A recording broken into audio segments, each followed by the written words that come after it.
क्या आप जानते हैं, शौहर के मुंह से निकलने वाले तल्ख अल्फाज बीवी के दिल को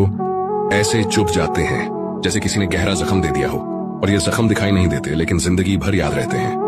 बीवी के लिए सबसे बड़ी खुशी ये होती है कि उसका शौहर उसे इज्जत और प्यार दे, लेकिन जब शौहर गुस्से में आकर उसे बुरा भला कहता है तो सिर्फ लफ्ज नहीं निकलते बल्कि उसके दिल का सुकून भी छिन जाता है। नबी पाक ने फरमाया, मोमिन का सबसे बेहतरीन ईमान उसके अखलाक में है, और तुम में सबसे बेहतरीन वो है जो अपनी बीवी के लिए बेहतरीन हो। शौहर की एक प्यार भरी बात बीवी के दिल को रोशन कर देती है और उसके चेहरे पर मुस्कान ला देती है, लेकिन एक तल्ख जुमला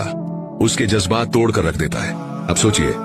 बीवी जो आपके लिए अपना घर, माँ बाप सब कुछ छोड़कर आई है, वो सिर्फ आपकी मोहब्बत और इज्जत की तलाश करती है। अगर उसे मोहब्बत मिले तो वो जन्नत की हूर बन जाती है, और अगर उसे जलील किया जाए तो वो गमों का एक समुंदर बन जाती है। इसलिए शौहर को चाहिए कि अपने लफ्जों का एहतियात करे, क्योंकि लफ्ज या तो दिल को जोड़ देते हैं या हमेशा के लिए तोड़ देते हैं। और याद रखिए, शौहर और बीवी का रिश्ता सिर्फ एक साथ रहने का नाम नहीं,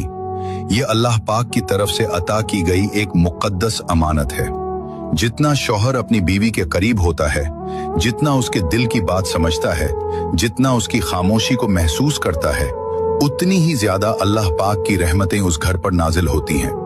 जब शौहर मोहब्बत से बात करता है, बीवी के आंसू पोंछता है और मुश्किल वक्त में उसका हाथ थाम लेता है, तो आसमान से फरिश्ते उस घर को रहमत के हिसार में ले लेते हैं। और जब बीवी शौहर का एहतराम करती है, उसके लिए दिल से दुआ करती है और उसकी हर कमजोरी को सब्र से सह लेती है, तो अल्लाह पाक उस औरत के नसीब में बरकत लिख देता है। याद रखो, जो शौहर बीवी के जितना करीब होता है, वो सिर्फ उसका दिल नहीं जीतता बल्कि अल्लाह पाक की रहमत भी हासिल करता है। इसलिए अपने रिश्ते को मोहब्बत, सब्र और दुआ से मजबूत बनाओ, क्योंकि जहां शौहर और बीवी एक दूसरे के करीब होते हैं,